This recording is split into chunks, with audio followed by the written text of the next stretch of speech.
What up, what up, what up? What's going on, y'all? Welcome to the Tastemakers Podcast. It's your man, Quote. And yeah, this is kind of what we do. We new at it, so welcome to the party, no doubt, no doubt. I want to begin the show by kind of introducing everybody and starting with letting you guys know what a tastemaker is, right? So first and foremost, let's do some housekeeping. You might be asking yourselves, what is a tastemaker, right? And so basically, a tastemaker is a person who tells you what's hot. Corey, am I breaking up? No. Okay. You shaking your head like my internet is messing up. No, I'm shaking my head because cats know the tastemaker isn't ready. They don't care about the definitions, quote. They ain't coming to go to school. No, I think I had to define to one of y'all what a tastemaker was. Okay? Anyway, ladies and gentlemen, this is the show. I'm Quote. Below me is Trish.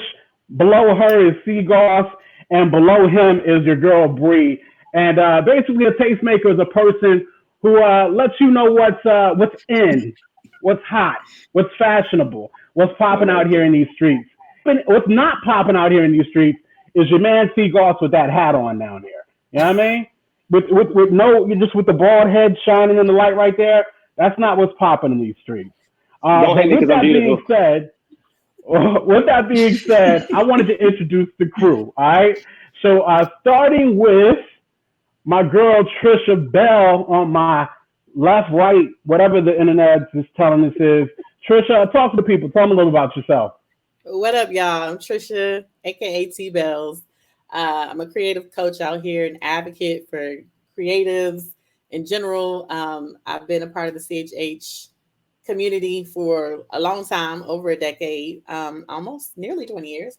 And yeah, I'm here for the culture. I'm here to, give my opinion on whatever, because I have something to say. I'm here to really challenge the culture with some stuff, because I think we should be challenged on a lot of things. So, yeah, that's me. That's what it is. Of course, that's your girl Trish right there. And then diagonal right here is your man Seagoss, aka he likes to be called Light Skin Corey, and you'll find out because he be acting real light skin. But Seagoss, tell him a little bit about yourself. Yes, I absolutely 100% have my light skin moments, but it's part of life. Get over it. Seagoss, hip hop artist. Okay, and I know y'all know what a tastemaker is. I'm not gonna disrespect y'all, act like y'all don't know what a tastemaker is. So we're not gonna go through that. Been in the game probably since 9th, 10th grade out here in these streets. So I've seen a lot. I've done a lot. I know a lot of people in these streets. I connect dots. That's why I tell people I'm the professional dot connector.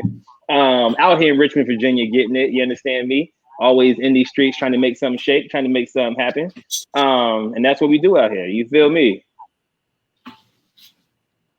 All right. What he also failed to let y'all know that he is. I guess I'll give you the founder. I saw you posted that earlier. Founder. I always say co-owner because it's something that we both do. But he definitely rocks and runs Domination VA, the festival out here in Richmond, Virginia as well. Down below me right here is your girl Bree. Y'all don't know she's actually making everything pop right now. Bree, tell them a little bit about yourself. Hey, I'm Bree. I am a longtime fan of CHH, and I love talking about CHH and anything Christian culture. So I'm really excited to do this and have these conversations. Let's go. Indeed. Cool beans. And again, I'm Quote. Been doing Quote Christ Radio for many, many years, the Quote Christ podcast. Been doing radio, FM, AM, podcasting for years. That's kind of my bag. That's kind of what I do. And so now I've kind of tried to play the background with a series of artist management stuff that didn't pop off to XRP Record Pool is kind of the gig right now. We've done some touring with N2 Tours. And again, I run Domination with your man Seagoss below. So that's what it is. We are the tastemakers. Again, we tell you what's popping, what's happening, what's going on in these streets. Not only Christian hip hop streets, but also just the culture at large, okay? So that's what it is. We appreciate you guys tuning in. We know you tuning in because you too are a tastemaker. With that being said, we've got some topics lined up for today, and we want to go ahead and get into those topics and have some fun with those topics. Yeah, okay, so here's the inside joke. My internet has been acting real whack, and I blame that on Verizon Fios. So every once in a while, you'll see Seagoss point his hand towards the screen or do something crazy and make me think that my internet is totally flying off the wall and probably mess up my whole flow. With that being said, Bree, let's get into that first topic. School of Roses 2. Your man Christian Grey just released School of Roses 2 last week. You know, some mixed reviews. I'm seeing a lot of love on the social medias and whatnot of School of Roses 2. I know School of Roses 1 was an absolute classic, but let's get into some discussions real quick. I guess we'll start with Trish. Trish, what you think about SOR Part 2?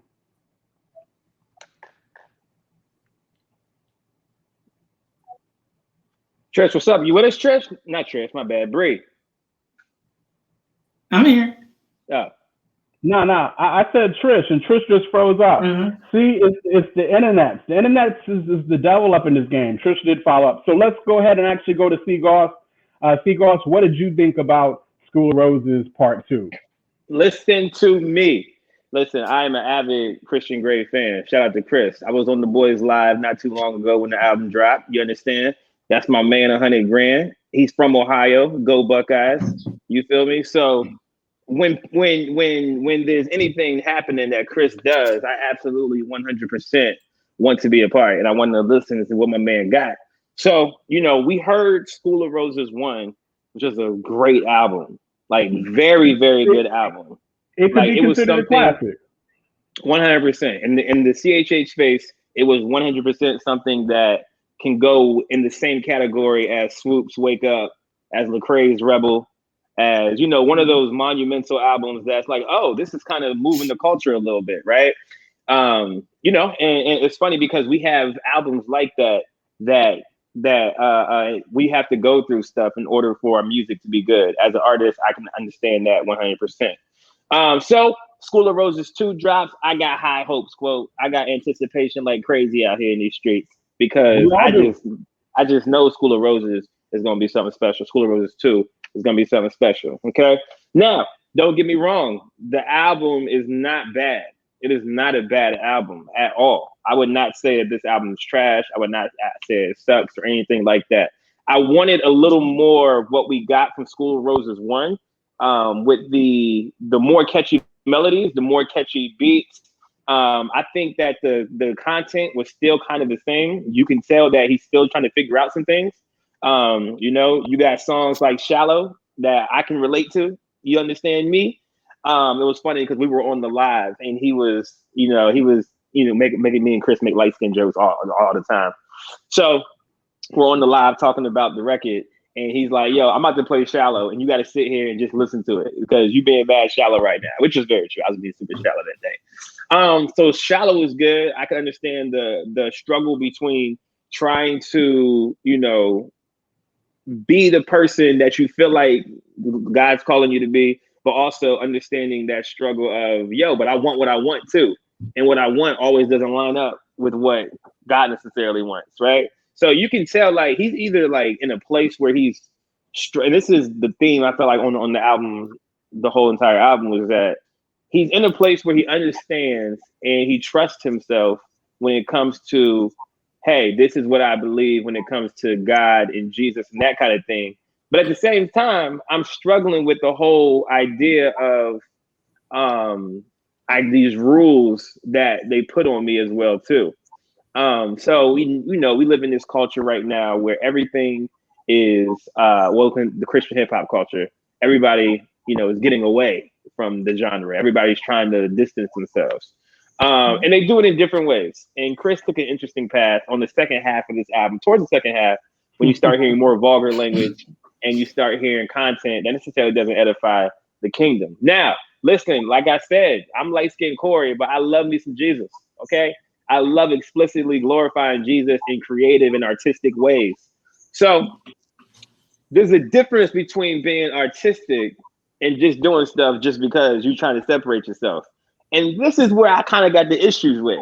Like, listen, you don't have to curse. None of those songs that you cursed in called for cussing. Like, what was the pull? What was the motivation behind you feeling like I gotta say the F word to call this girl beautiful? Like, you know what I'm saying? Like, he's talking about his, I don't know what girl he's talking about. But in one of the records that he got, this joint called Foe featuring Crown, he was like, yo, you're so MF and beautiful. Like, that's how he's saying. Like, that's what you gotta say to call a girl beautiful. You know what I'm saying? So he's pushing a little too much. Use your words. Use your words. Where's that vocabulary at, Christian? You're supposed to be a lyricist. You're supposed to be a writer. That's all you got for me? Right. Yeah. I mean, you know, cursing is, I feel like for low frequency people, like I feel like you don't need to do it, and when we can use other words for that as well.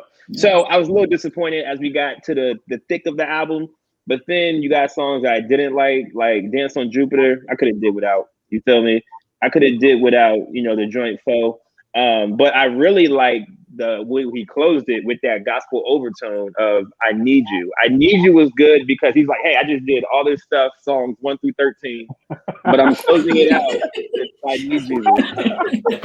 You feel me? Like, I'm not even gonna hold you. Like, I'm not mad at him for that, right? Because I think he even knew that the record was kind of like, all right, let me give him something for my listeners. Because his core fan base are Christians, if we keep it honest. Yes. His core fan base are people that are in church. So the way he closed it out was honorable. I'm not saying that, you know, it was something that I'm not going to judge it, sorry. But it was a great way to close out an album with I Need You. And then Mahogany Jones' Closer joint was kind of dope too. So it started off, I would say, first 2 or 3 records I was good with, kind of took it down. And then it kind of plateaus right there, right? Mm-hmm. And then he ends it with I Need You, which I like. Hey, Trish, I just want to ask you, how did it feel when your internet went out? Horrible. I was like, horrible, right?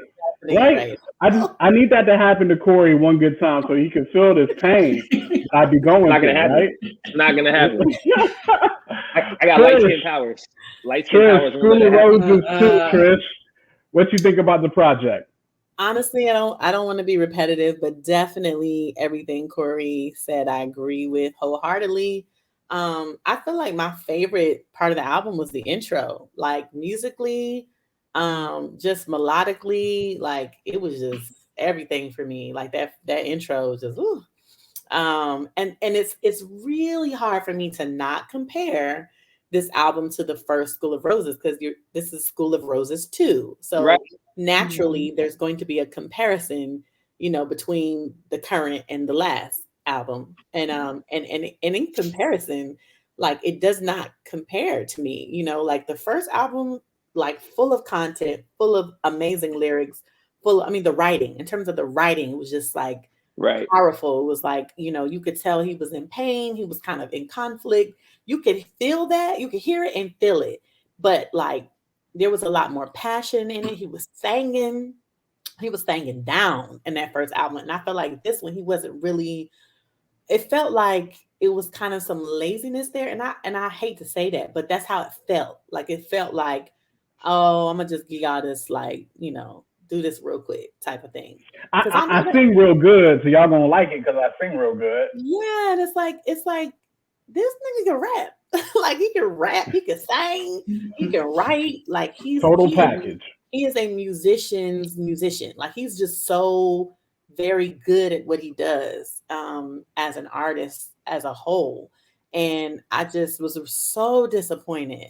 I was trying not to have these like expectations, but I was like, you know, that first album was it's a classic.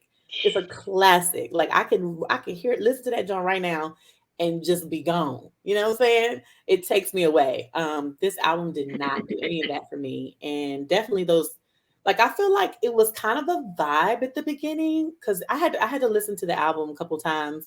Like, the beginning definitely was more of an R&B, like more vibe, which I love. I love R&B. So, but like, it just wasn't like when you listen to the music along with the melodies, the melodies just wasn't like memorable enough for me. You know what I'm saying? Yeah. I felt that too. You know what I'm saying? It just wasn't like, that's not hitting, you know? Because Yeah. I'm looking for hits. I'm looking for like, yo, I could play this over in a playback ability. It doesn't have playback ability. Not really. Not really. I don't really want to hear the album again.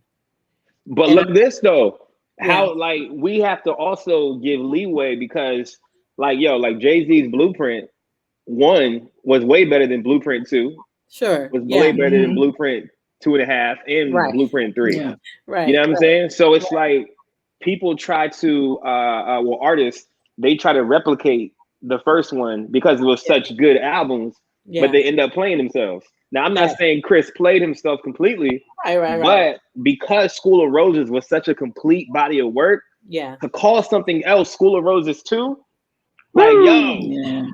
you feel me? Yeah, we might have needed to go with a different title for this one. Yeah, For for sure, sure. for sure. For I want to sure. get Bree in here. Bree, what you think about School of Roses too? Your man Christian Grey.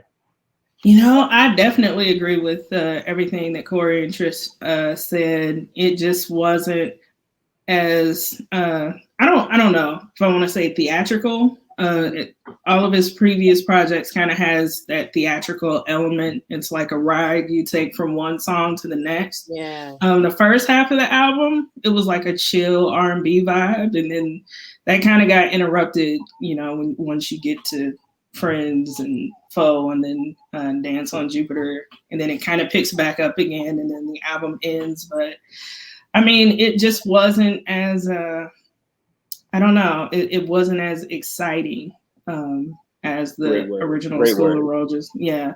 So I mean, it was okay. You know, I had one song that was a favorite, but nothing that really just stood out, and it's like something I wanted to just keep playing over and over. What was that song that stood out? Everything. Okay, Mm. okay, that's Everything. what's up. Yep. Yeah, I'll go ahead and start it with my two favorite songs. All I Do and Everything were the two tracks that really kind of stood out to me, that I kind of enjoyed. Um, yeah, I kind of agree with Trish, and Trish used this word, and we don't want to use this word haphazardly, but she used the word lazy. Mm. And I hate to say it, but that's kind of how I felt about this project. We all know Christian could sing his tail off. We all know it. I'm gonna tell you, he could do it live. He could do it in studio, whatever. We all know he could rap. You know he's a lyricist, whatever the case may be. And I just feel like I really did not get all of that on this project here. It didn't have replay value. I listened to it about 3 times just because I had to, force myself to digest it. And then Yeah. I stepped away from it, and then I listened to it again actually right before we got on the show here, just to see if any opinions had really changed. And you know what I mean? You don't want to knock a cat because it's Christian Grey. Like, Absolutely. he carried us in the R&B realm for a while. And of course I can see how he's trying to branch apart. Every artist is trying to, don't put me in no box. You know how your artists do.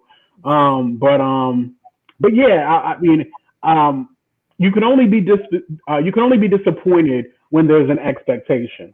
Mm. And because there was such a high expectation, there was disappointment there. Looking forward to what's next from Christian Grey, because this wasn't necessarily it. Also, just trying to watch Christian's journey in general and see what Chris gonna do. Because I mean, I don't know. You know what I mean? I don't know what Chris is gonna do. I found it kind of interesting in one song that he actually censored himself, and then another song he didn't. And I'm like, well, if you censored yourself in one song, why not censor yourself in the other song? Or what's the point? You know what I mean? It's just kind of what I was left walking away with. Like, what's the point of this? Another off-kilter vibe is, and of course, I'm trying to make every excuse I can for Christian, right? And so I'm thinking, like, maybe this just ain't where I'm at in my life right now. Like, this felt like a new love project. Whereas I felt like School of Rose felt like more of a marriage maturation project. The hardships of more a long lasting or a relationship that has been around for a while. This felt a little new lovish.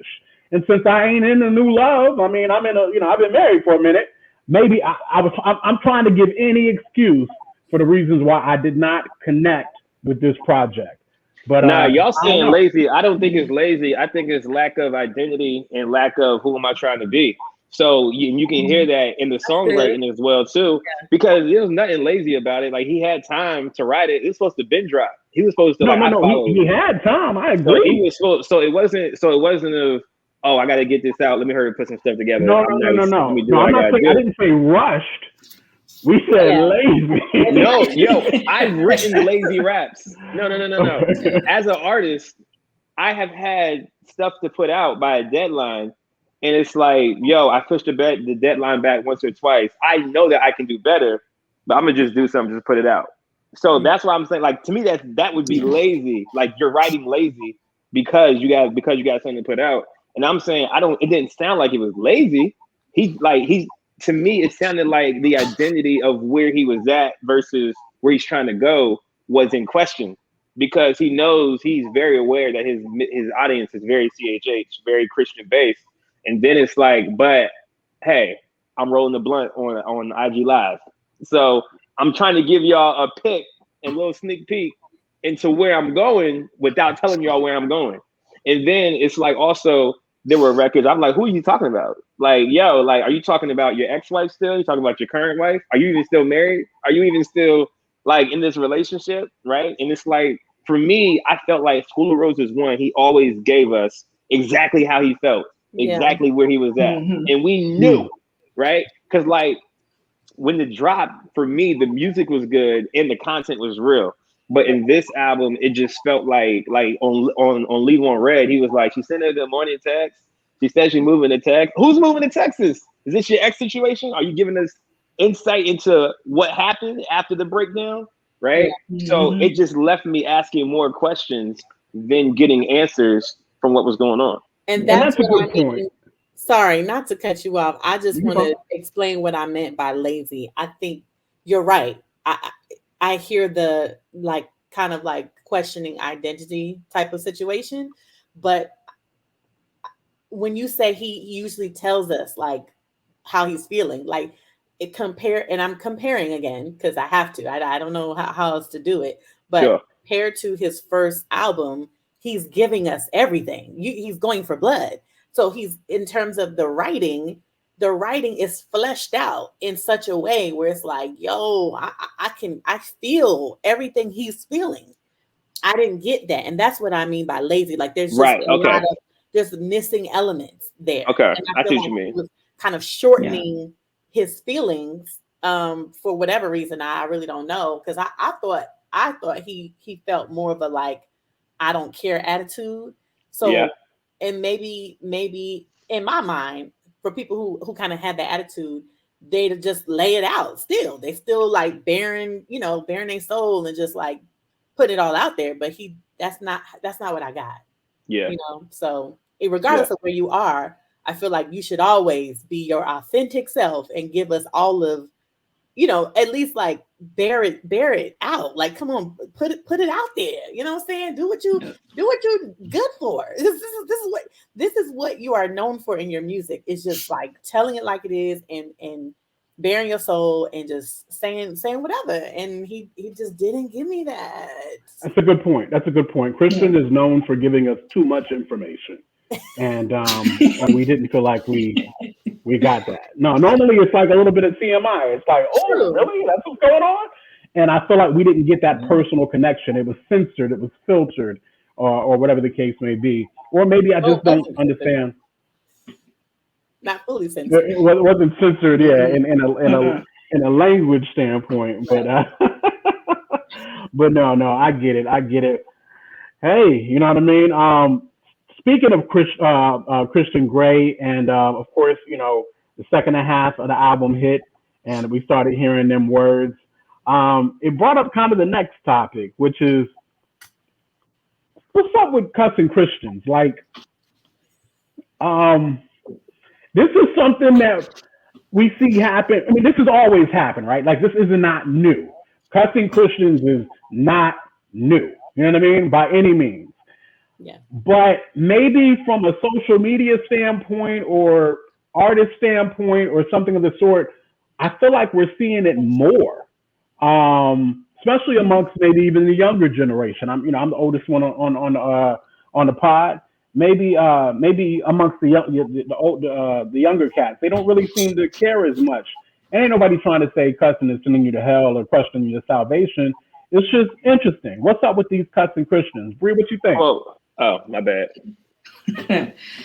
Well, I mean, it's one of those things to where it's like, and even I know my sister and I use the phrase, it's like, oh, well, I just saw somebody, get upset and, they got in an argument and had to Kirk Franklin somebody. Like, it's like, it's one thing for, like a person to have a moment, but it's like, where do those words come from? Because it's like, how does that stuff get in your heart to the point that it comes out of your mouth? And it's like, you think that it's like we can consume certain types of media and it doesn't have an effect on us. But it's like you don't really know until you get in a situation, you get upset and the words come out, or you just casually, use them in conversations. And it's like, okay, why is that there? I mean, that's not something we should be doing. But it's alarming to just see so much of it, though. It's definitely been a lot more than in the past. Yeah. So I grew up in black church, right? I grew up in church where everything was a sin. Everything was wrong. You can't listen to secular music, right? You can't go to the mall after 9 o'clock. You can't watch rated R movies. Like, everything is sinful. You heard me. So if you're talking to girls after church, you going to hell. You heard? Listen, I'd be in youth group and they say, y'all here trying to talk to girls. Yeah, duh. That's what we do.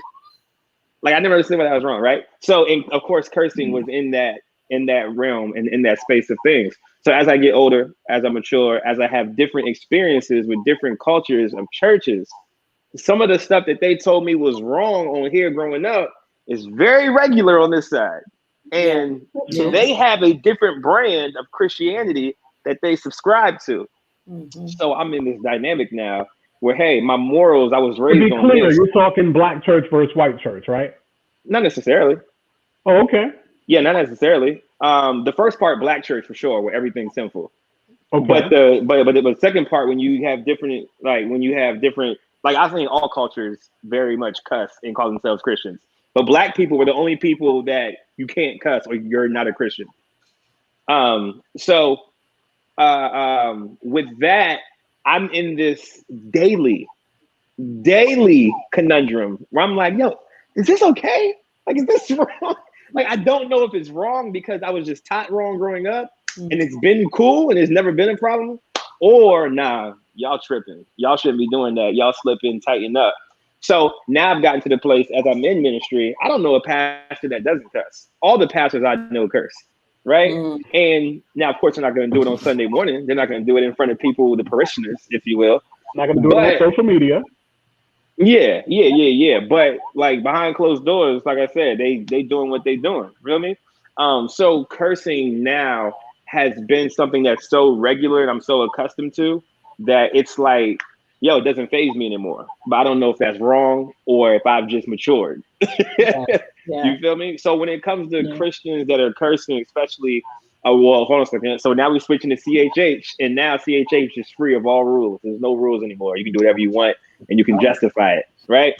So with that, again, these CHH artists, and a lot of y'all are involved in the culture and behind the scenes, we know they cuss. There were domination artists who were cursing up a storm in that green room, cursing up a storm in, just being out and about. But when you're in front of the fans, when you're in front of the people that matter, when you're in front of your people that you have to be this certain way, then you don't do it. So like I said, I'm on the fence about it actually, I'm not on the fence about it. I don't think that it's wrong, per se. Hey, Jesus was cussing. Peter was cussing. Paul was cussing. He called them snakes and vipers. That's cussing to them. He called somebody a snake and a viper back then. So there's not. The vipers.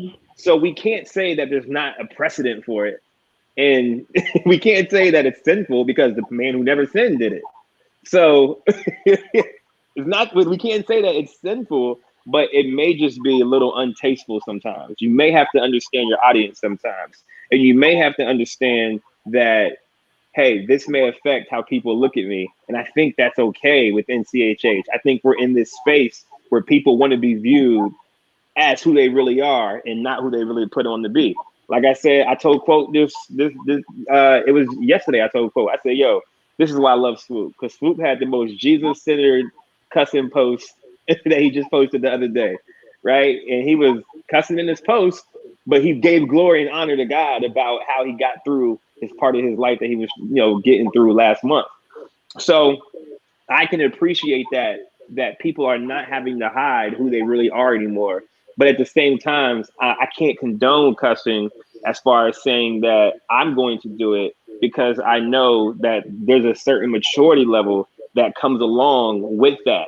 I'm mature enough to know, all right, you're not going to go to hell for cussing, right? But if you're cussing and you're like just cussing just to be cussing because you think it's cool, or you think that, people are going to respect you more, I think that's a little different. You know what I'm saying? Like, I'm not a cusser. I never, that's not what I do. I don't cuss in public or private.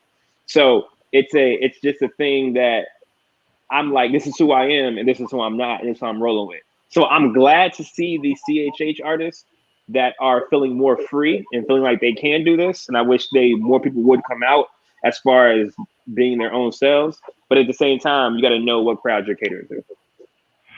What you say, Trish? Yeah, I agree with Corey on a lot of what he said. I'm 2 for 2. Trish agreeing with the kid. For the most part, yeah. Like I think what we definitely have to consider is like younger believers who may just came to the Lord and they was cussing all crazy, and they're like, wait, hold up, like what's the difference? Like what? Some people could be confused, and yeah, cursing is itself, curse words itself, the words are not sinful. It becomes sinful when you're using it in a particular context. So if I'm using it in a way that is, my heart is like Bree was saying, I did a Kirk Franklin on you. Like if I'm angry and I'm literally cursing you with my words, then yeah, that's all the way sinful. If I'm telling you go to H and do all, that type of stuff, like that's absolutely sinful. But if I'm just like using the words willy-nilly, just out of like, just talking, it's not necessarily sinful. However, I just think we need to err on the side of caution. It is becoming way too normalized for me. For me, you know what I'm saying? Like I hear it a lot too, and it doesn't bother me as much as it did initially, but it is becoming it. But what bothers me is that it is so normal to people where it's like you're not even setting any boundaries for others. So so now I'm just because I have the freedom. First of all, we have the freedom to do anything, right? We have the right. liberty to do whatever. But there should, in your liberties, are you thinking about others, right? Are you thinking about how it may affect the people around you? And if you're not, and if you don't care, well, that's a whole nother conversation. Because a lot of people say they don't care about what other people think, and it's not about what they think. It's about how is it affecting the people around you. And if I think it had. Go ahead. it. I'm sorry. No, go ahead. Finish. I think that though, in some situations, so I was at dinner last night with a few of my friends, and it was like, yo, like, what would you want to change about youth group? I was like, I want everybody to come in there cussing. Like, I want them to be themselves. I want the kids to don't feel like you got to act different in front of class when you eat rather than Monday. But I was telling, hear me what I'm saying. I want everybody to come in cussing. I'm not. People know I'm not literally saying. Right. You want them to, yeah, I got you. My crowd knows what I'm talking about. I don't gotta explain that. So I guess. Hold on. I'm not done. Let me finish my point.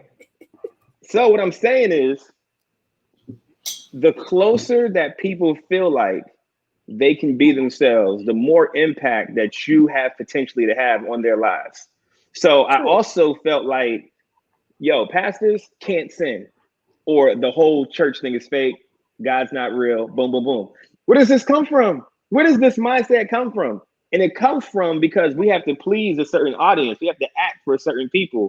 And the same people that we're acting for, they come in our churches acting. They come in our churches acting like everything's cool. So everybody is not being real, and nobody is coming in saying, yo, this is what it is, this is what it's not. Listen, if a pastor gets on stage and it's like, hey man, I messed up this week, let me tell y'all about my sins, I would so respect that. I would so enjoy that. I would so feel like, all right, bet this is what's up. But like, it has to be from a genuine, real place, because we have to stop portraying and perpetuating that pastors don't sin, that Christians don't sin. Because when we inevitably do sin, then we're judged and we're ridiculed and things like that. So if we start to change the narrative around what that looks like, then I think more people can have potential to get impacted. And I'm not saying cussing is a sin, but I think it's the more real thing, because cussing is a real thing among people. People curse. Sinning is a real thing among people. People sin. So why do we censor ourselves everywhere but church? Church should be the place that you can be the most real at. So that's what I was saying when it comes to like, yo, I don't want you to come in youth group, say a cuss word and be like, oh, I'm sorry. Nah, if that's what you do, that's what you do. Like, I want that realness of how it's gonna, play out. Yeah, and I guess I mean maybe I'm the old head, you know what I mean? I don't equate cussing to being real. I just don't. Yeah. And it so is. That's how they talk. If that's how you talk Monday through Saturday, I personally feel when people are using choice language, say it, quote, 60 to 70% of the time, I feel like they cloud chasing. I feel like they trying to stir something up. They trying to you know what I mean? They're trying to be harder than they are. They're trying to, you know what I mean? Like 60 to 70% of the time, that's I a feel high like percentage, folks. That's a high percentage. Unnecessary. I think people curse, man. People do it. Yeah, and I mean, and maybe that's the case. You know what I mean? And we've all established it's not a sin, right?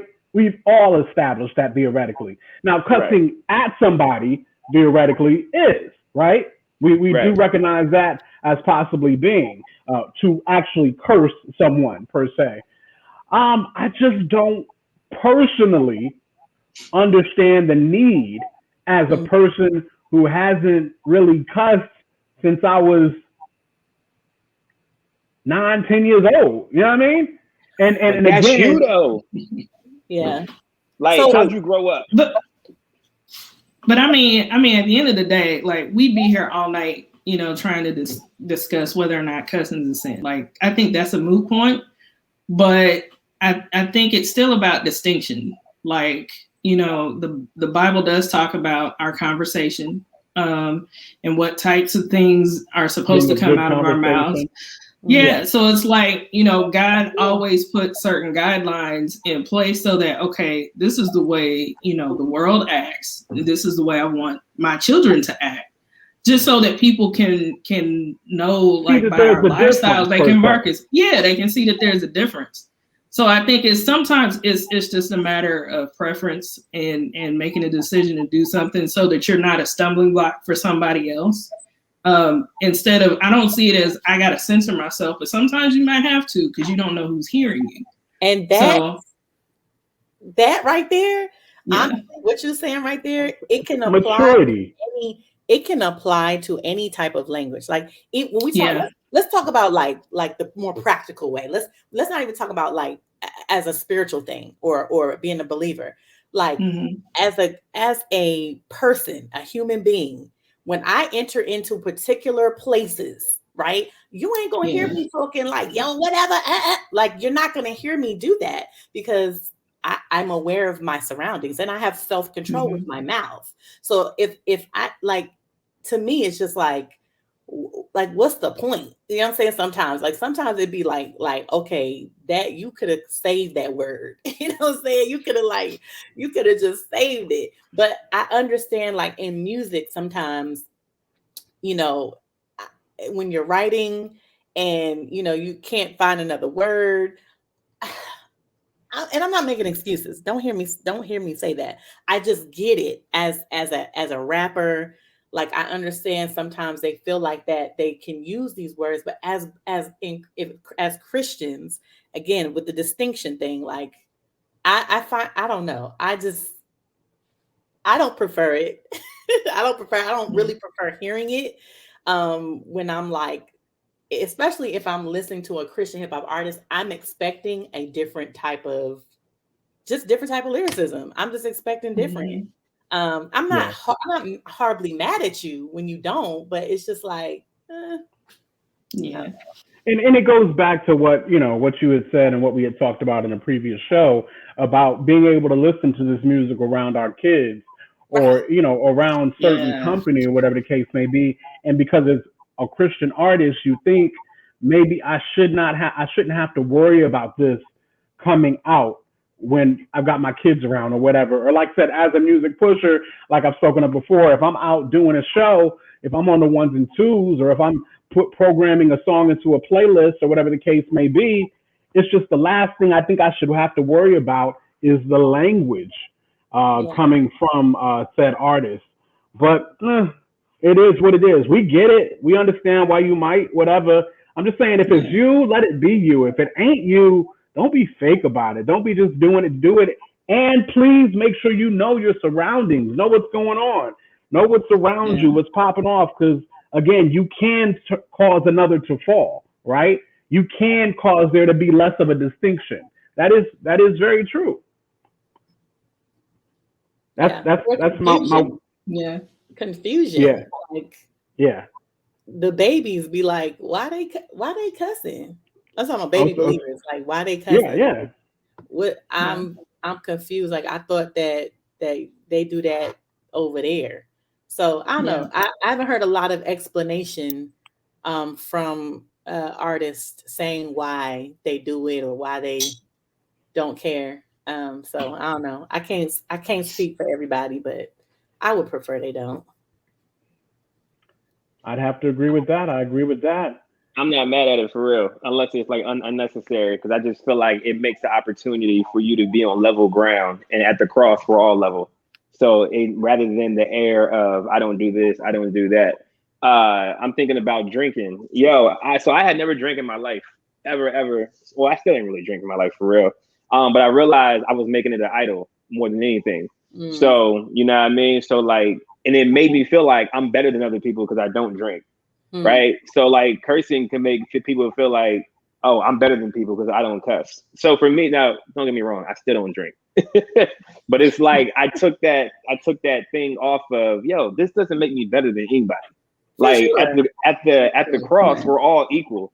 So I'm not saying that I'm against Christians cussing, but I'm not necessarily going to promote it. But I'm not mad at you if you do it. Right. I feel the same. It's a preference for me. Is like I prefer you not to. But it don't. I'm not bothered. I don't care. I have no preference about it. Well, you say that, Corey, but then you just said you had a little bit of an issue with the MF and Beautiful that Christian Grey said. 100%, because that's unnecessary. I'm talking about unnecessary cursing. You know what I'm saying? Wait. So what? No, this doesn't make sense. No. I'm tripping. I'm trying to figure out what is okay. So what's unnecessary? Oh, okay. So okay. So watch this. So thank you for letting me clarify this. When Christian Grey is on record, most of his fans are Christians. He has a huge Christian fan base, right? Audience. So for you to cuss, I feel like it's unnecessary to call a girl beautiful.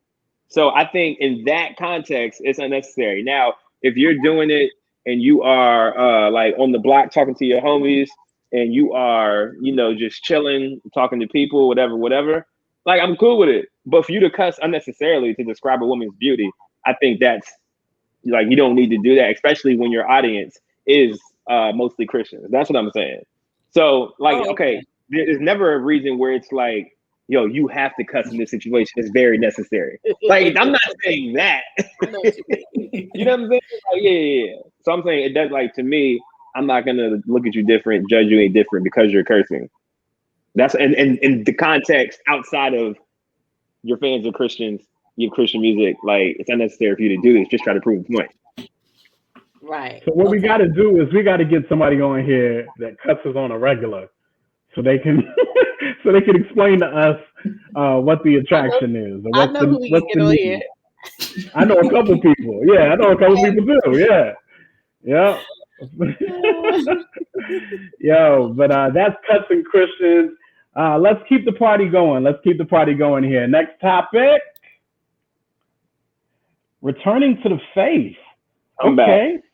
So listen, we've had a lot of cats kind of falling away lately. And so it was good to see this post here by your man Kid. I know he changed his name, but I'm gonna call him Kid because it's just easier for me to say. You know what I mean? And that's what I remember him from being when he was doing Christian hip hop, same team, yada yada yada. His name was Kid. You know what I mean? So he drops this verse here, of course, 1 Corinthians 13:1-13. We are all familiar with that scripture concerning love. And he was posting some other spots and whatever the case may be, just talking about just mentioning God a little bit more and whatnot. And there seemed to be a returning of the faith of this young man who several years ago decided to kind of walk away from God. It was real interesting to see. Let's talk about it here. What you think about what you saw? Because you actually brought it up. What you thought about it, Trish?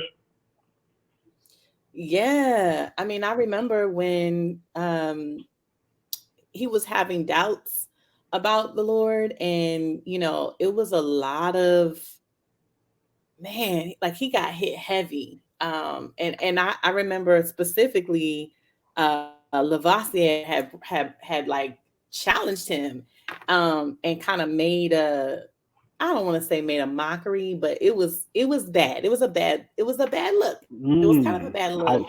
Okay. Yeah, it was a bad look when he announced it, because like Cash was just kind of challenging him, and he was so young. He was like, I want to say 15, really young, maybe. Yeah. When that happened. So I was like, I think at the time I was like, man, I'm hopeful that God can bring him back. As a young person in the faith, you got questions, you got, there's a lot going on, right? Am I lagging just a little bit? I'm not sure. You are. Just sad, but you good. No, you're not good. All right, cool. Don't listen to Corey. You good. I'm the internet police. You good. Yes. Corey is the internet police. But yeah, Azaziv is how you say his name. But yeah, it was really encouraging to hear him, just talking about his need for God. In the post before that, he was rapping, and it was like a snippet, and he was just saying how he really needed God, and it was just good to hear him, talking about God again. And not that I think he does kind of mention God a little bit in some of his songs. I haven't heard a lot of his music, so I'm not sure. But that, just those last couple posts, I was just really encouraged, and especially in light of so many people in Christian hip hop who have walked away, and with the recent stuff going on, like I just was like, man, like if he, and again, we don't know for sure, like we're just speculating. Yeah. But it seems to be as much. Right. And if that is the case, like I feel like it was just God's encouragement for us. Because I think some of us can kind of feel hopeless, and kind of feel disappointed and discouraged when you see so many people walking away from the faith, and then you see somebody who walked away coming back. Like, yeah, that's like, yeah, it's like I'm like happy, excited. Yeah. It's definitely great to see. I do want to be careful though, and I mentioned this before. Yeah. And we all keep doing this. We all keep saying so many cats is falling away, so many cats is leaving the faith, but it's really not so many cats. You know what I mean? I think it's shocking to see when it's one, and the fact that maybe it's been 5 in the last 3 years. You know what I mean? Or whatever the case may be. It feels like so many, but it's really not so many. But it is very shocking when even one does it. Seagoss, what you think about the tweets and possible returning of the face of your man Kid? So it's important. Like I was telling Quote the other day, by the way, Quote doesn't read any captions when he goes on Instagram. He just looks at the pictures because apparently Instagram is for Instagram is only the pictures. If I want to read, I go to Twitter. Let me finish. Now we know. Now, Trisha, I know you know this. Yeah. Bree, I know you know this. That captions are everything. Fact. Yeah, fact. Literally, people will not post a picture until they think of a fire caption for their picture. Yeah. Quote's old. He don't know that. Quote's old. He don't I'm know looking that. for pictures, man. I'm just looking at videos and pictures on Instagram. If you want to use words, use Twitter, use Facebook. No. So therefore, I think the caption speaks volumes about where his heart is at. Yeah. The caption speaks. It screams at me when I first saw it, because so let's. I'm gonna try not to preach, but let's think about the passage that he posted with 1 Corinthians 13. Now we know that 1 Corinthians 13 is all about love. We know that's the love chapter. Listen, when I do weddings, I read this chapter, right? When I talk to people about what is love and what is love, we go to this, right? And it's very interesting on the other side too, as well too, that we know that nothing can separate us from the love of God. That's what the Bible says also.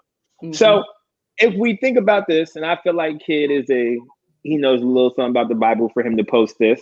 And I think he understands that, hey, I was in this space when I was over here, but now, I may have had an experience. I may have been in a place where now I'm really understanding what the love of God means. And when you understand how God loves us, even when how terrible we are, now there's my reform side coming out. When you understand that, God's love is going to chase me down no matter what. Like, this grace that he has for us is literally irresistible. Like, it's nothing that we can do. Irresistible grace? Okay. But the reckless love of God, that's more charismatic. But anyway. Let me finish. So it's literally one of the things in Tulip. But go ahead. Let me finish though. It's for me, I think he's come to this place where he's like, yo, forgive me, God. Like, for everything that I said, everything that I thought, everything that I thought wasn't real. I don't know what happened to him, but something happened for him to post 1 Corinthians 13 and then ask for forgiveness, and knowing that, hey, I can get this forgiveness because God still loves me, right? And so I don't think it's coincidence that he posted that scripture with the forgive me, God. And I love to see it. You love to see Christians come back to the faith. Sure. You love to see, brothers and sisters come back into the community and the household of faith, right? So it's a thing of, I wanted to be accepted on a mainstream, Christian hip hop mainstream audience. I don't want it to be like, oh, now you want to come back. I think about the story of the prodigal son, where Jesus was waiting, the father was waiting and saw him from a mile away coming back. The same way that his father saw him leave is the same way he's seen him come back, and he knew he was going to come back too. Because I feel like, that he gave him that stuff, saying, hey, I'm going to let you mess up, but I'm going to welcome you with open arms when you come back. So it's the same thing I feel like with my man Kid, where, Jesus is like, yeah, I knew all this was going to happen. I knew you were going to come back type thing. And now I'm welcoming you back with open arms. And we as a CHH community should do the same. But we do have to be careful when cats are, quote unquote, having their doubts or walking away, because you can be so nasty when that happens. You see a lot of that rebuke without relationship happening on social media. And, it's again one of those situations where, Christians kind of get in the way of people being able to see Jesus sometimes. If you got the relationship, send a text, make a phone call. If you don't, social media, please just leave it alone. Please. Yeah. Bree, what you say about this? I mean, I think I agree with Corey. Like, this is classic prodigal son, like that whole situation. I think people are fascinated with the idea of being free and then leaving, God, and then going out there, discovering that, you know, out there is not all it's cracked up to be. And then, you know, and that's just the one thing too, is like Jesus talking about, you know, the shepherd that has the one sheep that leaves and he goes after and pursues it. Like, that's what happens. It's like, you know, if you're receptive to that and you come back, awesome. But I think that it's good to see that, you know, he definitely had a change of heart, because, you know, like we've seen a lot of people, you know, falling away, walking away, so to speak. It's really good to see somebody come back. Indeed. I think we'll see a lot more as well too. I think we'll see a whole lot more people have an experience and then realize there's nothing else out there. And then you have the experience that the disciples asked Jesus, where will we go? Where will we go? You have the words of life. But sometimes you have to realize that, hey, there's nothing on this side. All right, let me go ahead, come back over here, right? And then, you know, we got to give people grace to leave and grace to come back, and just hope that literally God's going to do his work. Yeah, that part. Amen. That's what it is. Enough said there. That was said perfectly, Corey. Yo, now what we've all been waiting for, right? Donda. Let's we've waited for so long, no doubt. After 3 or 4 album release parties, I mean, well, I guess officially 4. We always say 3 because there were 3 big ones, but there was the one at that small church as well. But after pushback, we finally, Sunday morning, 8:00 a.m., we got Donda from your man Kanye West, and whew, your boy. I almost didn't go into the house of the Lord. I was trying to listen to it. You know what I mean? I was trying to listen to it before I had to go into church to help with worship, and I was like, dang, trying to hear this project right now. But of course, Kanye West releases Donda. Number 1, of course, on the charts. I think right now almost all the songs are charting on Apple Music. I find it interesting right now that there's a lot of talk in the industry about Apple Music charts. It's just crazy how Apple continues to take territory in different places. But anyway, it's crazy. It's 27 tracks on the album. So he totally went countercultural with the way things are going by dropping a project with 27 tracks. It's Kanye West. What are our thoughts about this? What you got to say, Bree? Well, I mean, after waiting, which seems like forever, I mean, I was kind of shocked. You know, I guess it was a little after 8 a.m. Sunday morning. I saw everybody on Twitter saying like, okay, this is finally out. And I'm like, we the one that put us all on, right? Yeah.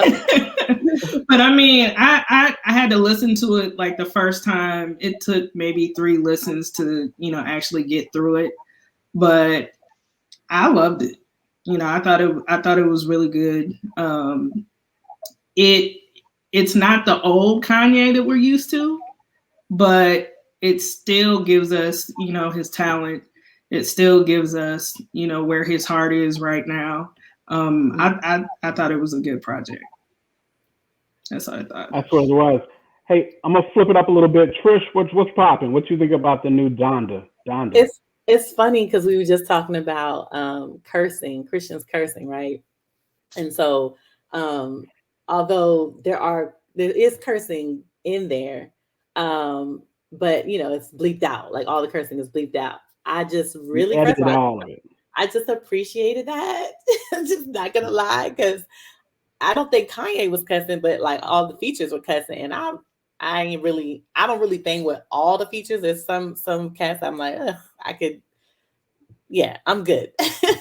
But it's for me, okay, it's the musicality, it's just the feelings that he's giving me, it's the vibe, it's the like, you know, in gospel music, there's that repetition, that repetitiveness. I love that. Like I was here for all of that. I was here for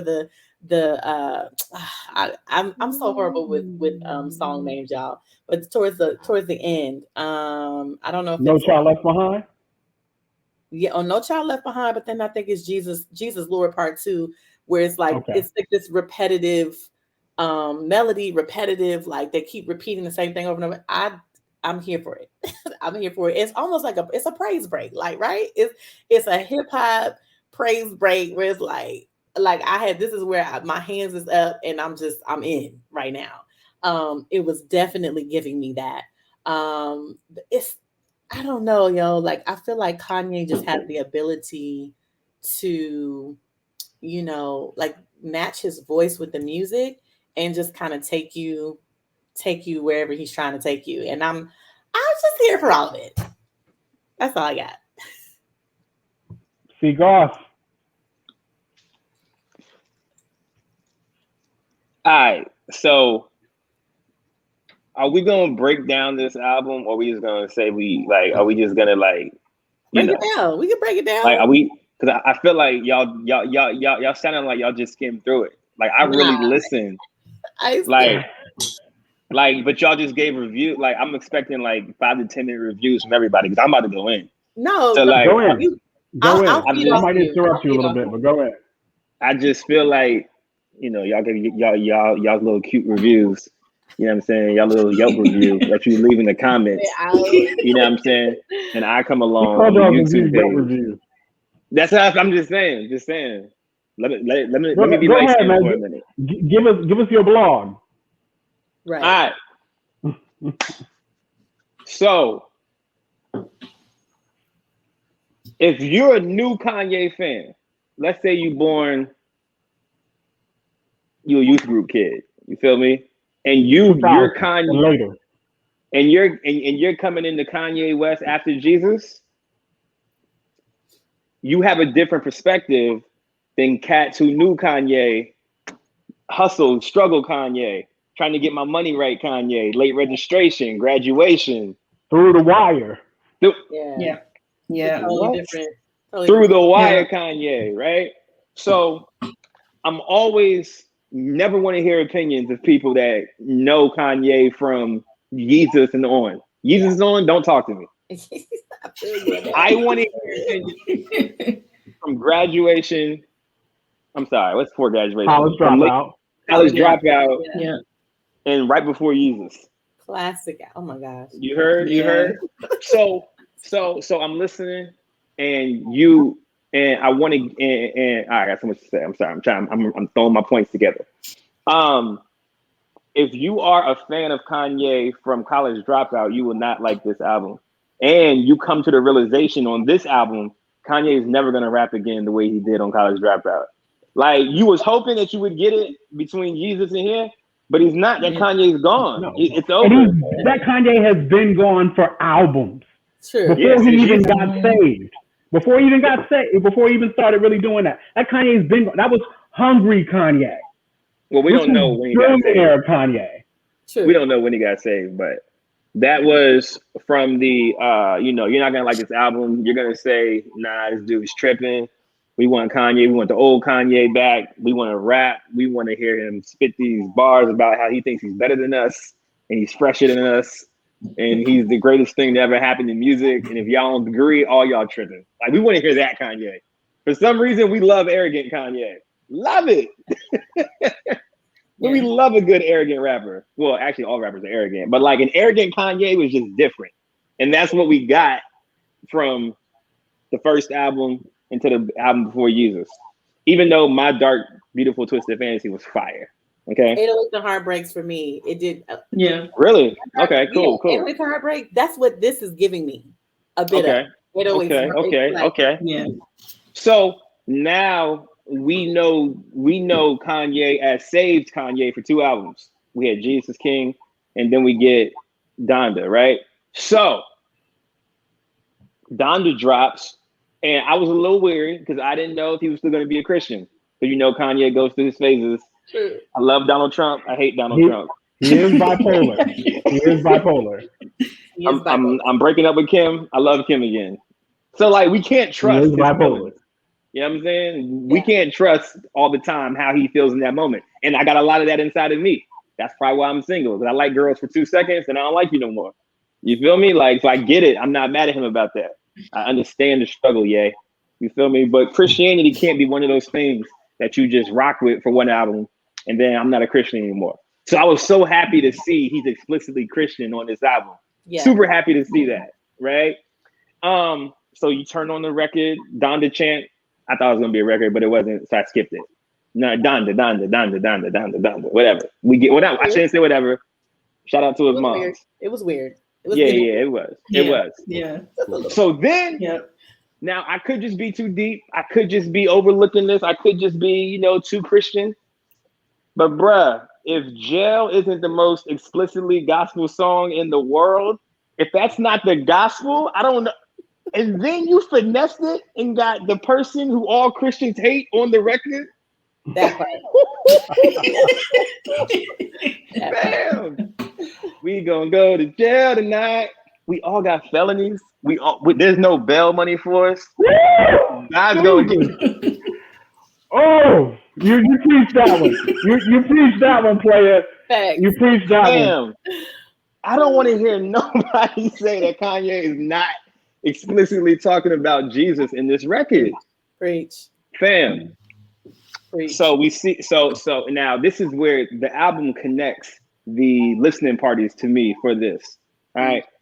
So on the record, Jail. Okay. So you got at the third listening party, the one in Chicago. You got Marilyn Manson at the crib with you. Crazy. You got and I know this is cliche. Like, yo, if I take Jesus, no matter of fact, this is gonna be good because this is the thing Christian hip hop artists think. If I take Jesus out, I could reach more people. If I'm not a Christian rapper, I could reach more people. Kanye is crushing this whole entire theory about that. Absolutely. He is killing that. He's absolutely. Saying, and then you gotta do like me, who think, listen, I'm dope enough. You're gonna love me if I'm Christian or not Christian. But we had that conversation already. So boom, we opened up with Jail. You feel me? And we got Jay-Z on the joint. You know what I'm saying? And Jay-Z's verse is fire as always. I liked it. I definitely enjoyed it. You know what I'm saying? And Jay-Z has always had, he's obsessed with God for some reason. I don't know why, but he's obsessed. He always is talking about some kind of God reference, right? So in this one, we get, Moses and Aaron. And he talks about, that kind of stuff. But he's always, like Moses exactly, and Jesus. Yeah, Moses and Jesus, right? Moses and Jesus, yeah. So of course we're gonna that's normal Jay-Z. We know we're gonna get his God complex in every song that he does. But it hits harder because you have a Kanye West who can have an influence over Jay's life in a major way. I mean, who else is doing projects together with Jay? Like that Jay says, I'll only do a project with Kanye. Yeah. That's like he's not doing major. No more joint projects with anybody. Major anymore. But he's definitely open. He said, yo, the throne is back, right? So now you got a Christian Kanye West. The throne is back. Oh, it's back. Oh, it's back. It's back, quote. You better believe that. We get to watch the throne too. He said he used the word might or he used the word maybe in the lyrics. He wouldn't have said it if it wasn't gonna happen. Okay. Listen, I'm a rapper. I know how this goes. I'm a rapper. I know how this goes. All right.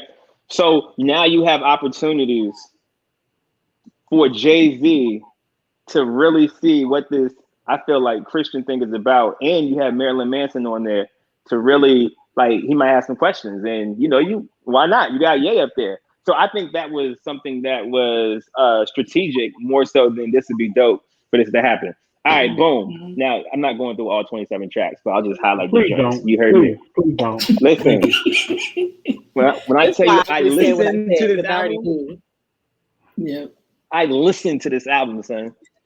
All right, so let's go to God Breathe. That was cool. I know y'all breathed on this. I know, you know what I'm saying? I thought this little chant was cool. Ye's not doing too much rapping. Okay, let's be honest. He's not rapping too much in this joint.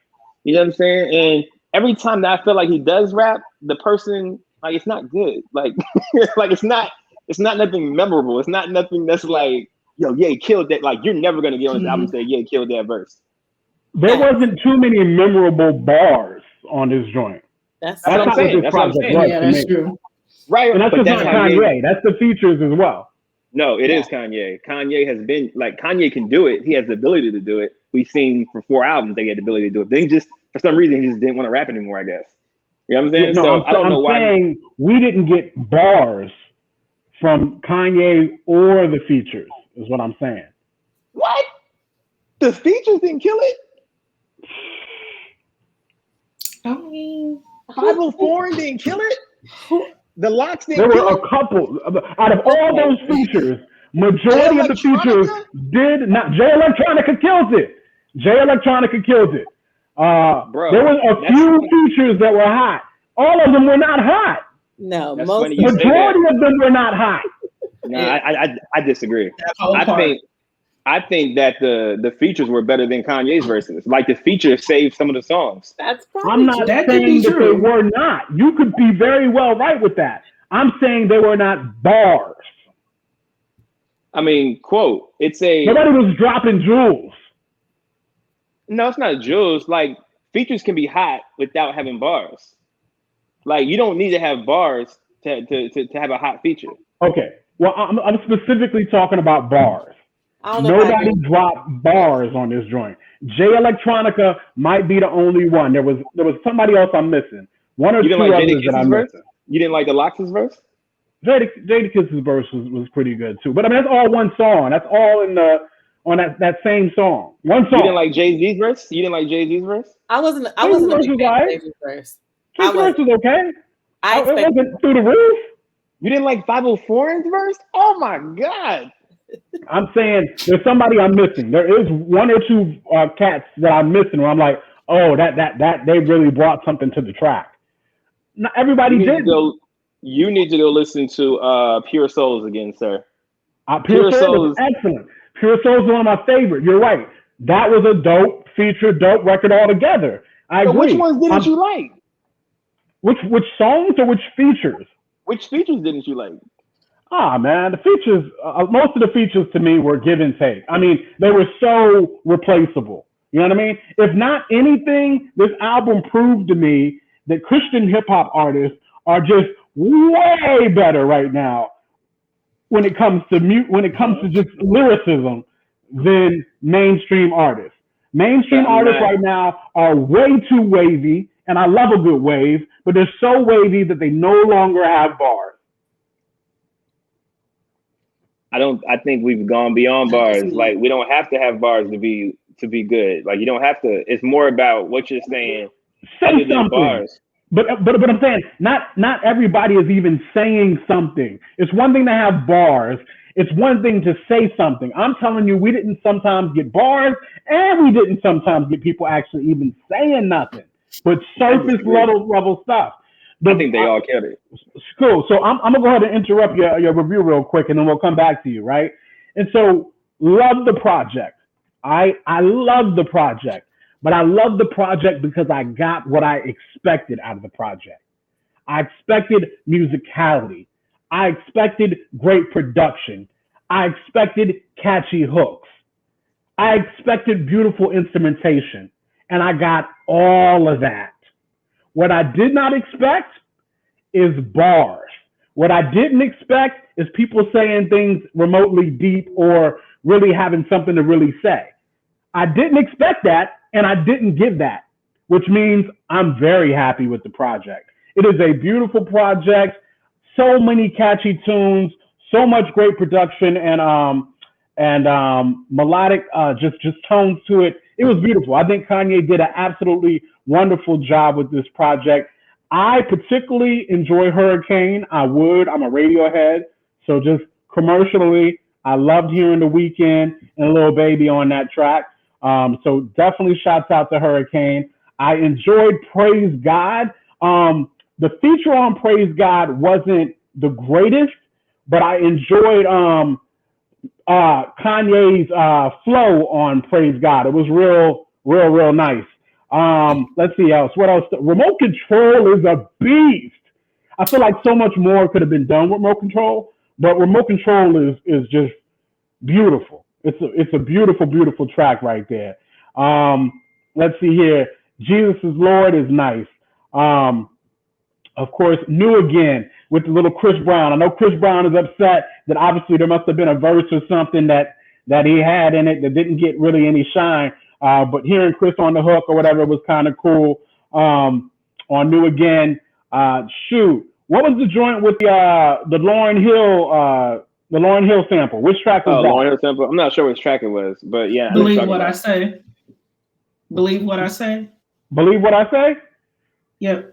Cool. I enjoyed that. I had a real bum, bum, bum, bum, bum, bum, bum, had a real commercial vibe to it. So of course I enjoyed that as well. Let's see here. Lord, I Need You. We'll talk about Breathe Out and Know a little bit later. That was a dope joint right there. Pure Souls, as you mentioned earlier, beautiful track, Pure Souls. Matter of fact, y'all, I really enjoyed the second half of the album. I enjoyed the whole album. Don't get me wrong. I enjoyed the whole joint. I can push it on and just let it go. I really can. But the second half of the album does something for me. I could start it right about Lord, I Need You, and I could just rock out the next 7 songs, and it takes me somewhere. I enjoy that really, really a lot. So, I love this track. I don't understand what people are talking about. I think, or people that don't like it, which isn't a whole lot of people, but there are people that don't like it. I think they came for the wrong thing. They came for chicken, and they got Cheddar Bay biscuits. You know what I mean? And they upset because they came for chicken. That is the reason why some people don't appreciate or like this album. Beautifully done by Kanye. Again, I loved it. Seagoss, back to you. So initially, I don't like it. I haven't listened to it enough. I haven't been able to digest it enough. But initially, as a whole, I don't like it. I like some songs, but I like it for different reasons because the features are better, I feel like, than Kanye is doing. And I don't think that's good if this is supposed to be your album. Your features shouldn't be better than you. Also, I don't like it. Initially, I don't like it because I want to hear more Kanye. I'm listening to a Kanye album to hear Kanye rap and to hear Kanye, pop his stuff. And I didn't think he did enough about that or enough with that. But I'm not saying that I'm not leaving room for me to like it later. But right now, it's like a 6 out of 10 for me. And I think that maybe later, as I grow into it, I may like it better. But I do like it for, I think, the impact that it's going to have in the culture. So it's a 10 out of 10 for that for me, because, first and foremost, I'm a Christian. So I like what he's doing, putting Jesus on the main stage and putting Jesus on the platform and reaching other people that are on his level. So I love it for that. But the music of it, I only like a few songs right now. But like I said, it could definitely grow on me. Cool. Yeah, no, like I said, man, it's it's a beautiful joint. It's funny to hear, the Chris Browns and the Soulja Boys and many other cats, of course, mad because they parts got cut or whatever the case may be. Did you hear that Soulja Boy joint? Nah. Oh my goodness, man. He had the nerve to actually post his verse online. Don't you know the internet is undefeated?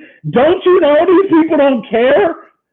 Man, they dogged the mess out of that verse. It was like, man, Kanye did you a favor by not putting that verse on the joint. It was crazy. Yo, it was hilarious. Absolutely crazy, man. Oh my goodness. But that's funny. But no, I really enjoyed the project because it met my expectation. Like I said, I think a lot of cats came for some college dropout Kanye bars. Nope. Didn't expect it. Didn't get it. So I was okay. Because I didn't expect it. You know what I mean? Right. I feel that. But it showed me a lot of things. It really did. Like I said, I really like imagine this album, take all the mainstream features out and put in some of your top tier Christian hip hop artists. You trying to tell me this ain't a banging album with that? Nah, because not everybody could do it. I was listening to Taylor Gray's podcast about this joint last night. I didn't say everybody. Obviously, everybody could not do it. Obviously, but everybody's favorite is different. My favorites could do it. Well, actually, no, they couldn't. Like I couldn't hear Truth on this record. I couldn't hear Swoop. No, Swoop for sure. I said Truth. I couldn't hear. Swoop could kill this. Andy could kill this. Lecrae is such a chameleon that he could get in. No, not seeing it. Yes, how are you? How? These verses record, were nothing. These verses were absolutely nothing. No, I give you Swoop. I'll give you a Foggy Raw on here. I'll give you a 1K Few could do good on this joint. I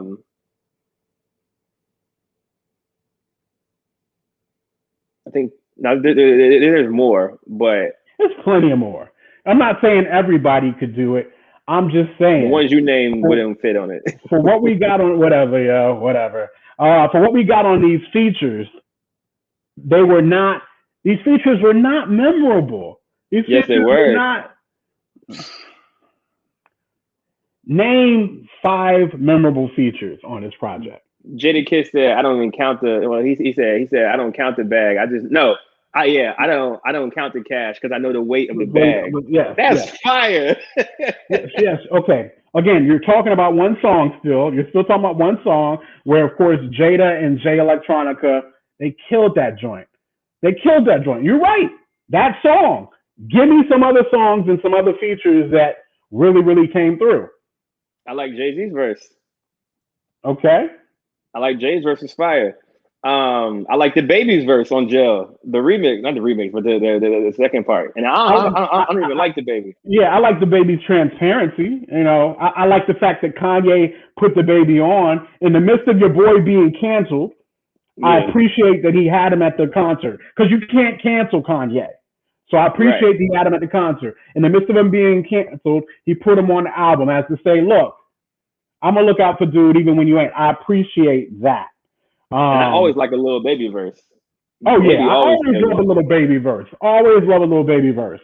So I'm right there with you.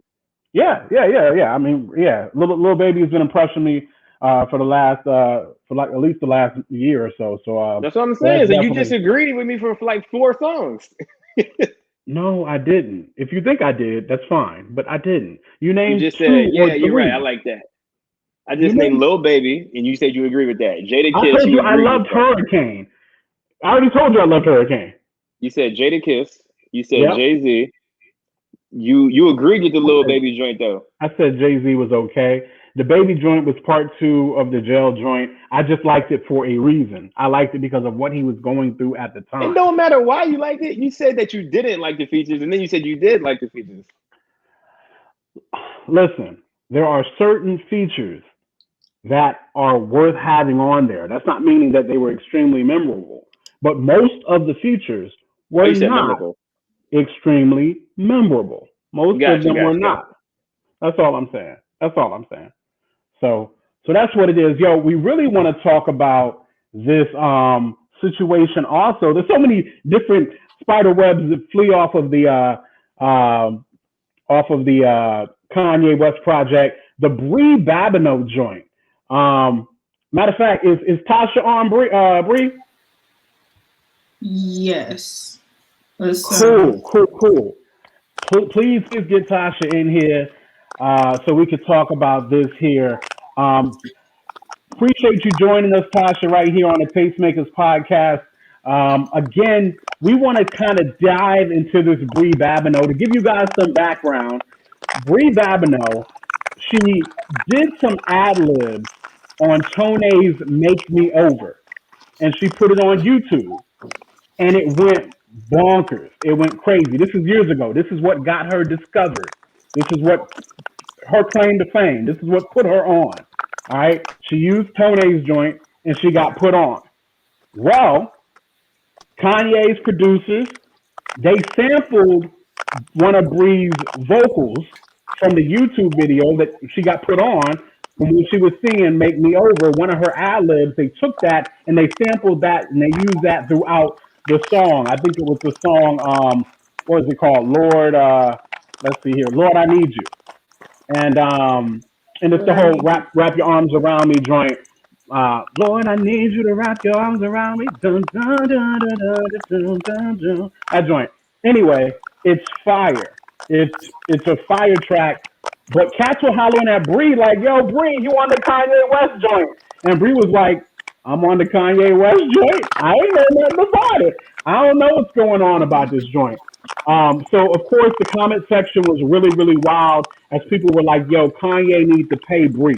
Kanye needs to put Brie, he needs to fix that. I'm like, yo, it's probably one of Kanye's producers. And come to find out, Tonex responds, Tone is like, look, Kanye came and saw me because it was my track.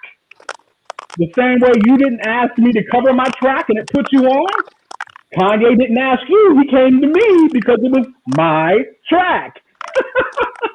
So anyway, it's been kind of a little bit confusion there on whether or not Bree is really owed something for this project or whether or not, charge it to the game, whatever the case may be. We did go ahead and bring Tasha on the line here by way of Trisha. And Tasha is a lawyer. So I know when to shut up and let the lawyer speak. And I'm going to do that right now. Thank you, Tasha, for being with us here on the Tastemakers Podcast.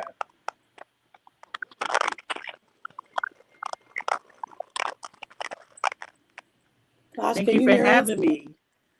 Okay. Listen, when I tell y'all, I can hear you guys. Perfect. It's a slight delay. Cool beans. It's all you, Tasha. Let us know what you've heard, what you thought, what you think regarding Is it? Okay. this sample usage, and just talk to us.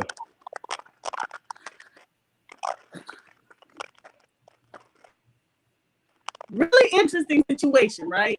So, I practice family and civil law. And civil includes entertainment and just whatever somebody wants to sue someone for that I find interesting. But the bulk of my work outside of litigating family cases is entertainment contracting, advising, bands, artists. I've worked with locals, I've worked with people you've heard on the radio, and I've been doing this for just over 12 years. But when this all came out, it was very tasty, the intersection between music, which I love, particularly gospel music, particularly hip hop, Christian hip hop, and then you have it with a legal issue. It was just all the things. So I quickly, I think it was Trisha, it was you that put my attention to the story, and they were really going in online. So I went to see everything for myself. I had to check it all out for myself. I listened to Tonex, Make Me Over, which I haven't heard in years. I looked at the YouTube clip, and I also discussed this with my entertainment law mentor, Ira Abrams, who, is just a giant in the field. He's represented people you've listened to, your mama's listened to, and you probably listen to right now. So we had to talk about it, and we came to the same conclusion. And this is just us bouncing around our thoughts, right? Yeah. Because when things end up in a court of law, they can go either way. It's not always very predictable, and the decision can be right or it can be wrong. But let's go over the principles involved, right? So we're talking about copyright. And at bottom, a copyright is a bundle of rights, or I like to think of it as a bouquet. When they were teaching us copyright, they called it a bundle of sticks, but that's not cute. It's a bouquet of rights, right? 6 in particular. So what we're looking at right now is the right to display or digitally perform the music, because you have a performance right and then you have a digital performance right. Amongst those rights, okay, you have rights to distribute, you have rights to reproduce, you have rights to create a derivative work, and so on and so forth. And what a lot of people don't understand is that copyright involves two sides of a coin. Okay, so one side you're protecting is the actual song itself, the actual artistic work, or what they call the composition. The other side is the sound recording, right? Because I could write a song, and record it twice, and those two recordings are not the same thing. Right. So we have to look at this discussion in those two veins at times. Now, I'm tempted to jump to my conclusion, but I'm gonna walk us through it, okay? So let's start, let's take it chronologically, right? First thing to happen was Tony writes this song. He performs it. It's his. He owns it. We know that. Everything is clear there, right? So he is the owner of the 6 sticks, or he's the owner of the bouquet.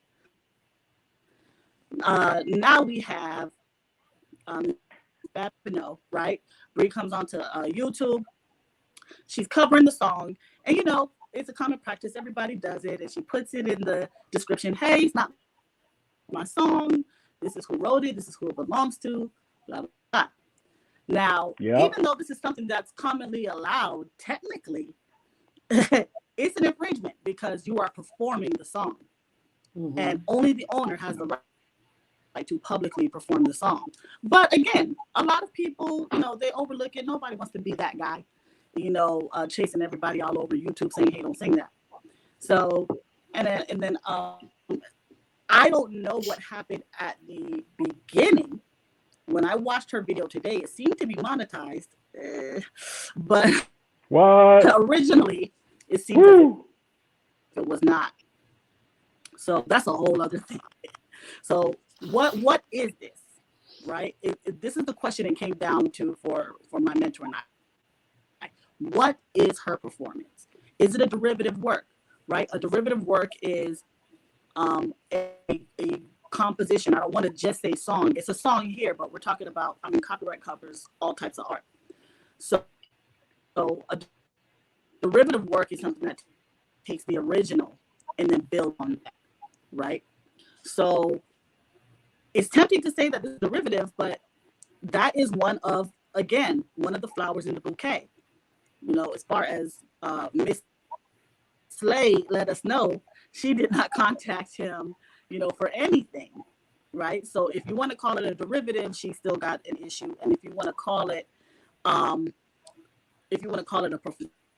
performance, she has an issue there because now I've heard some people, and even I initially brought up the issue of, well, listen, could she have obtained a mechanical license to perform the song? It's one of those things some of us about who are looking more, legally savvy. If you want to cover somebody's song, a mechanical license is a license is permission, basically. So, but the thing here is, this is a video. This is a YouTube clip, right? Mechanical licenses do not apply to audio visual representations of the work. That's where you're going really into sync rights. And so none of that's been covered here, right? Right. What made it interesting for me, because I want to see everybody win, right? We all want to see everybody eat. But what made this so interesting is that the part now, moving later on in the timeline, that Kanye puts in his song does not appear in Tonex's song. Very true. If you're looking at this, and one thing they told us in law school is law is counterintuitive. It's not always going to run concurrent with common sense or what you might think is fair or right. And I think this situation is a good example of that because, Tone did not write that part. However, this is not, the YouTube video is not a video of Brie singing, "Hey, y'all, I'm just freestyling." She claimed to have been singing his song and then, put a little, zhuzh on it or whatever you want to call it. She put some uvo on it. So at any rate, you have her singing flourishes or ad-libs to his song. Right? So that is Brie's problem right there.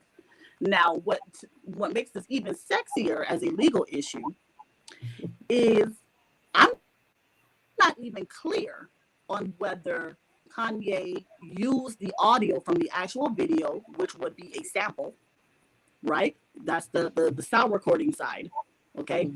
Which would be a sample. Or I've heard it said that he has had his own voice sing what she sang in the video exactly as she sang it.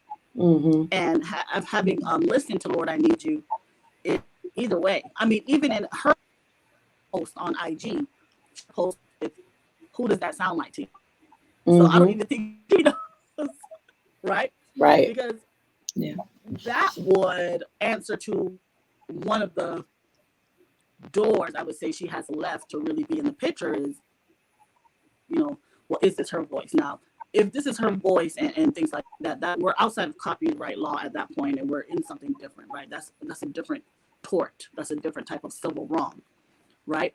But if it's not her voice, that really undercuts her place being at the table. So if it's not her voice, well, we're still talking about, well, aren't these her words, Tasha? I mean, these words were not in Tone's song. Yeah, but she, by her own account, by her own admission, by her own description in the YouTube video, she was not singing her song. She was singing his. Now, it is completely possible that if this ended up in arbitration or court of law, a judge might say, okay, well, you know what? This doesn't in the original song. It's her original material. It's an unauthorized derivative work. Either way, she's infringing on Bslade. Either way, she has infringed on him. Whether you consider the video a derivative, whether you consider it a performance for which she should have obtained a mechanical license. Any way you slice it, if you consider it something for which she should have obtained a sync license, either way, she has infringed. Okay, Bslade told us in no uncertain terms that he got no call from Bree. So if that is the case, that whatever she did, however it can be classified legally, it is infringing on Tone's work, then Kanye was right to reach out to him for the clearance, which I'm hearing he did. I would love to see. And in a way, I mean, Bree is getting the recognition for her rendition, because when everybody heard it, they automatically thought her. Exactly. And I think this is the temptation sometimes when I'm discussing copyright, when I'm discussing intellectual property in general, right? We tend sometimes to mix up the nature of copyright law with trademark law, right? Copyright is not about what makes a person or their business instantly recognizable. Copyright's not about that. That is trademark law. And you really don't even get into trademark law unless you're talking about identifying a business. So here we're dealing with two private individuals about an artistic work, about a composition. So I would hate to see the saints get in court together, but I love reading case law. So it seems as if Bree really doesn't have much to go on. Would I be surprised if the judge decided it another way? No, but there's a lot more working for Tone than there is for her. Either way, Kanye, he did his CYA. Indeed. Whew. That is a lot there, but you heard it from It's a lot. you heard it from a lawyer, and that's what we wanted to do. Tasha, thank you so much for blessing us with your knowledge and your wisdom concerning this kind of thing, and letting us know how this might play out. We definitely appreciate you for taking your time out and joining us here on the Tastemakers Podcast. Thank you. So let's talk about it. Bree Babineau, Tone. Some people don't know. I want to clarify. She kept saying Tone, then she would say Bslade, then she would say Tone. Tone and Bslade are the same person, so y'all know that. That's why she used those interchangeably. But yes, you can't listen to the Bree Babineau ad lib and listen to Kanye's joint, and you know exactly where it comes from and what it is, right? Yeah. It looks like it sounds like they might have re-recorded it, but ultimately, Corey, what you think about this right here? Yo, like, who do you think Kanye heard when he wanted to sample it? Like, do you think he said he heard Bree Babineau sing it, or do you think he heard Bslade sing it? Well, of course, Bslade never sung it. He never sung the part that was sampled. That was Bree. Right. Bree singing to Tone's song. She heard something. I mean, and that's what actually makes it so crazy. Is this is ushered out of her spirit. What she did. She was worshiping to Tone's song, and then she started kind of this little part where she freestyled. and it's Gotcha, the and that's what he freestyle sampled.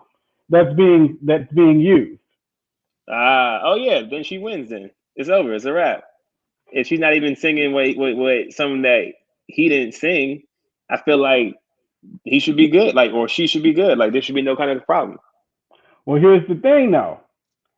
It sounds like they re-recorded her part.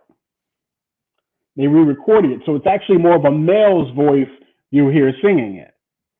Or You know what they I mean? re-recorded it, like Kanye re-recorded it.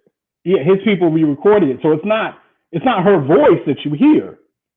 Right. They took But her it's her. likeness and they re-recorded it. Oh yeah, she still should get a check. Yeah. Well, here's my thought process concerning it. I think she should get a check, and I think that's simply because there's enough money to go around. I mean, somebody can get some of Kanye's money. You know what I mean? So yeah, she should get a check. What really touches me about this situation is that ad lib came out of that girl. You feel what I'm saying? Like that ad lib, like when you hear her sing that joint, she leaves Tone's song and she starts to riff on her own. And that came out of her gut. That came out of her spirit. You know what I mean? That ad lib. And it was beautiful. And that put her on. That made her, that got her deal. That made her who she is today, is doing that off of Tone's song. But even as Tasha had said, look, she's not in the quote unquote right either, because she never got permission from Tone to really even cover the song on YouTube. But people cover songs every day, and like Tasha said, nobody wants to be that guy chasing behind everybody on that. So she kind of infringed legally. She infringed, and then theoretically, she might be kind of being infringed upon now. You know what I mean? I think she should get a check just simply because, hey, there's enough money to go around, and that joint came out of her gut. That came out of her spirit. That was her crying out to the Lord. You feel what I'm saying? Trisha, what you think about that? What you think about the whole situation? Yeah, it's crazy because I was just gonna add to this that she commercially released the song without his permission as well. She did. It's on Spotify. It is on Spotify. Yes. What? So yeah. Whoa. I didn't know that. I saw that he had tweeted that. Bslade had tweeted that. Quote shocked. I said, wait. So he said he never got permission from he never got anybody asking from her label, from her lawyer, nobody. So that's problematic as well. But he didn't do nothing about it because obviously he's known about that for a while because it was released. That was one of her first releases. It was like way back in 2018 or something like that. So, it's interesting that he didn't do anything about it, but now he's talking about it in light of her. But it's like, I get what you're saying. It's like, bruh, like that came out of her. That's all her words. That's all her melody. Like it wasn't, but at the same time, I know Kanye did use the music. You can still hear a sample of his music. You can. Of Tone's music. Yes. Which is the reason why he went to Tone for the clearance. Exactly. But it's just the lyrics. It's the sound, like the lyrics that's what's different. So I feel like Kanye, the right thing to do to me should have been him contacting Brie and saying, hey, can we just use this sample, like just to get her permission and to get her okay and to include her, to like at least have her know that we're taking a sample of your original melody and words and putting it on my album, even if legally she's in the wrong, which I'm sure she didn't think about right at the time. It still would have just been, I feel like, the right thing to do. You know what I'm saying? So that's just me. That's my opinion. What's up? Brina, what you got?